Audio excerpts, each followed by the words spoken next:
Welcome to Breadboarding. This is video 7 in the Breadboard PC series, and in this video we'll be adding an EPROM, RAM and an address decoder. So this is our high level plan. In the previous video, which I'll include a link to at the top of the screen here if you've missed out on it, we added a bus controller, latches and buffers, and this allowed us to separate out the multiplexed data and address signals that the 8088 uses in order to fit everything into the 40-pin package. So if we take a look at the high level block diagram, so these are the previous steps that we've done, adding the bus controller, buffers and latches.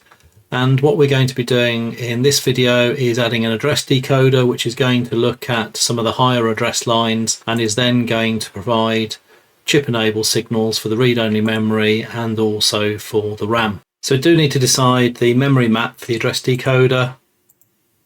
So the 512k of RAM is going to be in the lower block, so this is going to be the 0 to 8, I guess, in the first hex digit there. Then the PIA, for the moment I'm not going to use the IO ports, I'm going to just use the memory mapped ports, just like the 6800 series used. At some point in time we'll switch over to use IO ports, and then the ROM needs to be in the top 32k of the address space, so that will be F8 000 up to the top of the memory range. That's what we're going to have to configure our address decoder so that we get the ROM and RAM and PIA in the right places. The original PCXT schematics aren't that useful because they used dynamic random access memory, which was a lot more complicated than the static RAM we're going to be using, and also used older style memory chips for the ROM.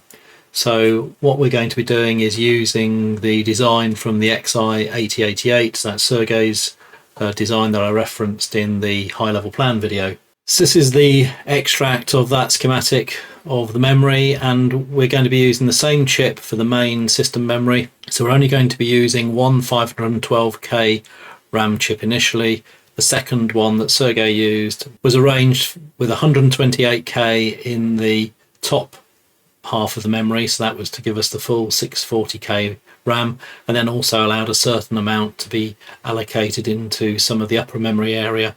Now we'll perhaps look at that when we expand the system to become a full PC, but for the moment, for this sort of nanocomp style, we're just going to use the one chip. So for this chip, in fact, because it's 512k and the bottom 512k of memory can be identified by the A19 address line being 0, so in fact in this case we don't really need any additional address decoding other than A19 being 0. We'll then use the memory read for the output enable and the memory write we use for write enable. So that's quite straightforward. So we're not worrying about the second RAM chip for the moment. We'll add that at a later stage of the project. Now the ROM that was in the original design here is no longer available from what I can tell, and so I'm going to be replacing this ROM with a more modern equivalent. But the interesting things here, really, there's going to be a ROM chip select going to CE, and again using the mem read for the output enable. The mem write is just going to be tied to 5 volts. We're not going to be able to program the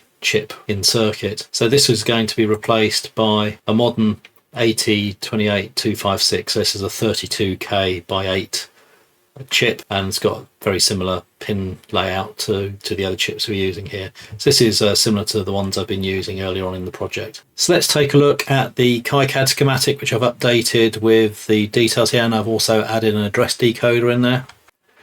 So this is the bus controller that we added in the previous video. Now there was an inverter on the end here, and what I've now done is taken the data enable signal out of there and put it into this programmable logic device, the PLD, so an ATF22L10, I think this one is. From the data enable, we're just producing the inverted data enable signal out of here and feeding that in here, so that means we can eliminate the inverter chip that I had to add later in the previous project.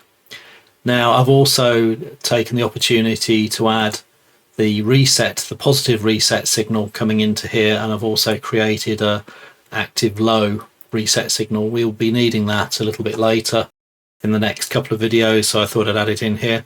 I've also got in here the logic for generating the Motorola compatible E signal. Now that will be needed when we start to add the video controller and also the peripheral interface adapter for the keyboard and serial port. So that signal needs to be generated from the other Intel compatible signals. As I said previously, the chip select for chip enable for the RAM is actually going to come from the A19 address line, so we don't actually need to do anything special. I have added an additional pin in here for the second RAM chip, so as and when we need to add another second RAM chip in the 512 to 640 area and possibly even some of the upper memory areas, then we can do that. So we've got our ROM chip enable, and then I've also got some placeholders for a peripheral interface adapter and the serial port as and when I need them.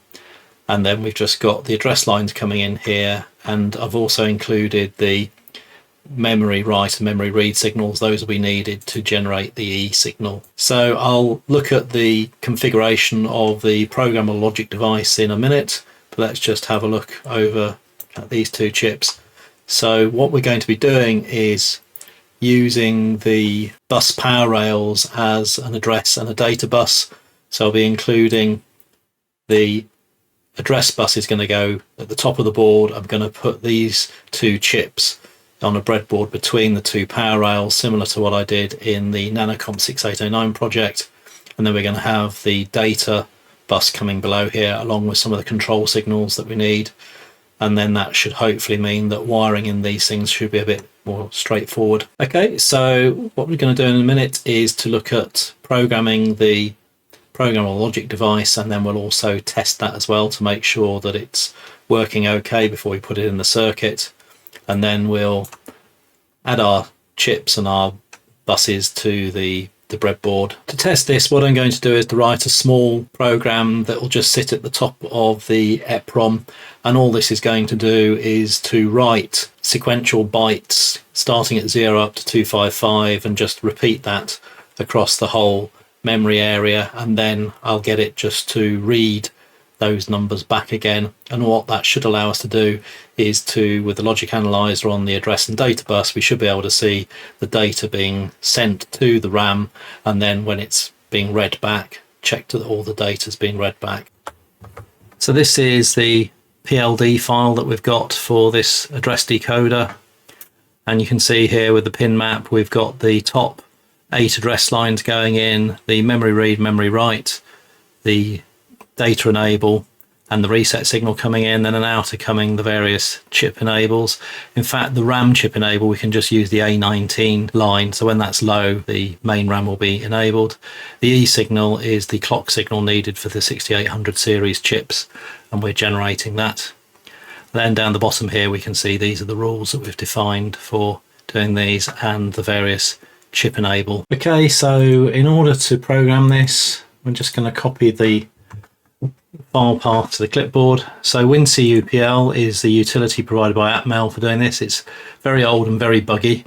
The best way I found to use it is open one of the samples, then open the file we want, so it kind of adds it to the current project, then remove the project from there, otherwise it seems to fall over, and then hopefully we can then compile it.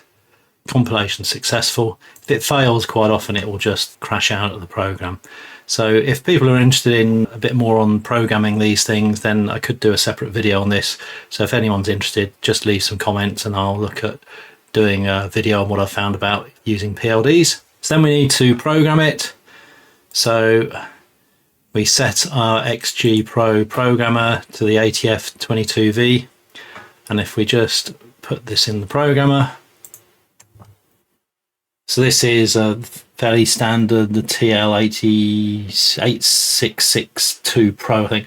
I don't think these are available anymore. I think they've been replaced by another series.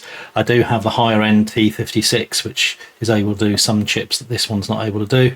But we just need to put this in, make sure we've got it in the right pins there. And if we just have a zoom in, might be able to see just about see the label. So it's a P22V10C10PU, so I think that means it's about 10 nanoseconds. What I would recommend you do is to read the chip first. I'll explain the reason for that.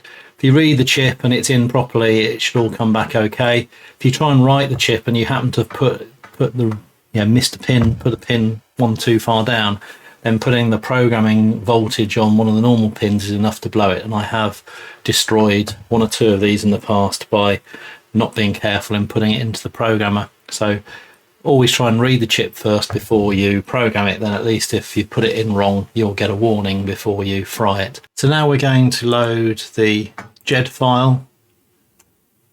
So you can see here, there's one we've just produced. There are a lot of zeros in there.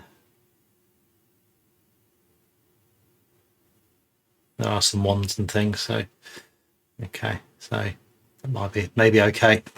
And then we've already read it, so we don't need to. Then all we need to do is hit program. Now it's also important that with these PLDs you can get 10 series and C series, and you need to make sure that the model here matches the C or the B, in that again there are slight differences between them which can cause some issues. Okay, I'm just going to show you quickly the tests that I've done using XG Pro. In XG Pro there's this little item up here, and there's a lot of the standard chips here, so you could test that a 7.4 series chip is actually working. You can see down the bottom here I've done an ATF22V10C PC decode. If we just have a look at this, you can see over here that you set up ground and voltage, the VCC, which pins you're not interested in, which ones are expecting to be high, which ones are inputs which are low. So there are all these various combinations here. So the first test here is just like a default state. You can also test for tri-state outputs and high impedance and things like that. Now the first one here, pin 11, is going high, and that will be pin 11 is the data enable. So when that's high, we expect the inverted data enable to go low, 14. So if we look at 11 and 14, so this is pin 11, pin 14. Now if we modified this to be high, then we would expect to get an error. So what I'm just going to do is just to run the test first. So that is all completed correctly, so all the tests have passed. And just to show what happens when you have a failure, so if we go into this, modify this line, and I'll say this is going to be high, which is obviously incorrect because we've got a high coming in and we're supposed to be inverting it. So we'll just do that and save it. If we just test this, you'll see that you get the test failed, and it will show that pin 14, we said it should be high, and in fact it's probably low. That's what we would expect. We'll just change it back. So pin 14, low, modify, save, and then we just test it again. That's a good feature of the XG Pro software here. And now that the PLD is working properly, I'm just going to stick a label on it, and we're going to start laying out the circuit. Okay, so I've put the chip label on the PLD here. Now what I do need to do is to tidy things up here. I'm going to unplug the logic analyzer, all these signals here whilst we do I no longer need my no operation code data line thing there, so I'm just going to pull all those things out, and then we're going to add the power bus. So got the address bus up here with a power line, address bus, and I think another power line. Then we've got enough for the data bus, some control signals, another power line. Now what I have found is when I'm taking the EPROMs in and out of the circuit, a lot of times sometimes you can bend the pin, so found it better to put a 0 insertion force socket on here. I'm just going to speed this up. I'll unplug everything, put all this in, and then we're going to wire up the chips. So I've got the EPROM here with the chip label ready to glue onto it, and I've also got the RAM here as well. So I'm just going to wire all this lot up, and when we come back, hopefully we'll have the circuit all installed and ready to run. So take out the PLD out the programmer. We're just removing all the logic analyzer signals.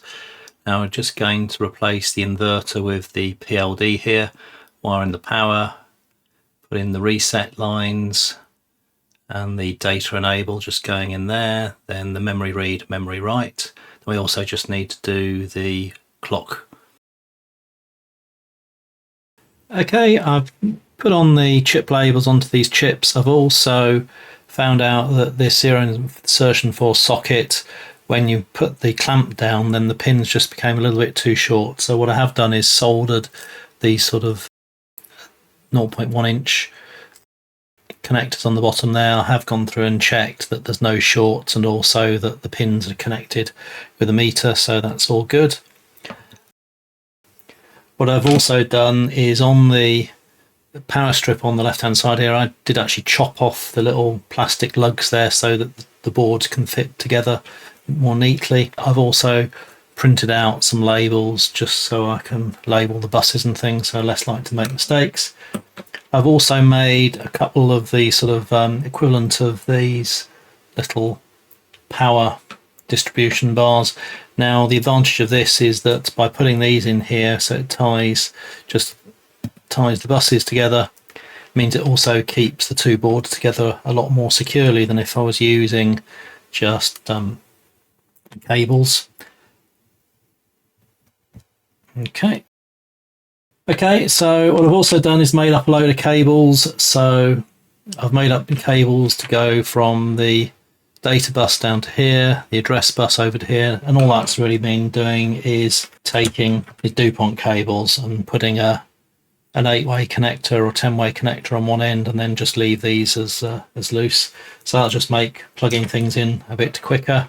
I did also tidy up some of the wiring that I got wrong down here, and I updated the chip label because I'd made a small mistake on the chip label. Okay, so just snap the chips in there. There's enough space to get the address and data lines around there. So just going to wire in the power. Then once you've done the power, we'll just put in the decoupling capacitors. Now we're going to wire in the data bus, then wire in the A0 to A7 and A8 to A15, and then finally the top 4 address lines. Just check those off. Now we're just going to wire these two chips, the address lines on these two chips together because they share a lot of them in common. Now we're just going to wire in all the data lines for the two chips. There's 5 data lines on the bottom and there's 3 on the top. We need to come down to the bottom of the board there.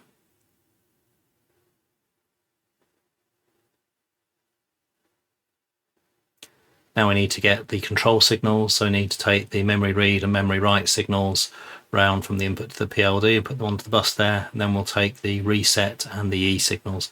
We'll be needing those in later videos for plugging in the keyboard and serial port. Okay, so check those off.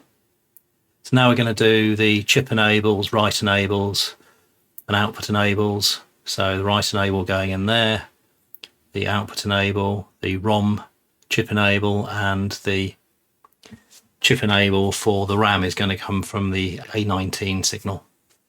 So now we're wiring in all the address lines for the RAM on the left hand side here.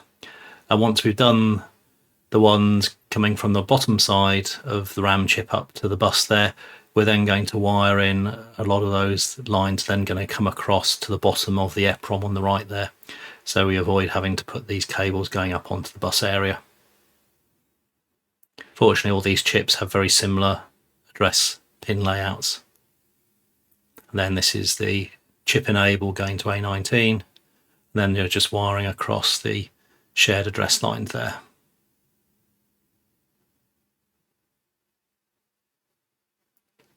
Okay, so just checking those off. Now we're going to plug in the logic analyzer signals. So that's the A0 to A7, A8 to A15, and then the top address lines, the control signals we're monitoring, and then finally we just check off the data signals to the logic analyzer. So we've completed wiring up the RAM and the ROM, and also wiring up the logic analyzer, so everything's ready from the hardware side of things to test things. Now what we need to do for the EPROM RAM and address decoder stage, we haven't quite finished yet. What we need to do is to write a test program in 8086 assembler.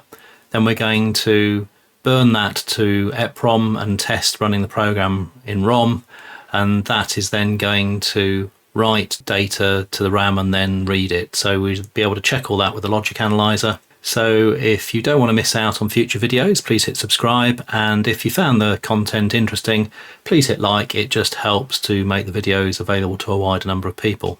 Thanks for watching.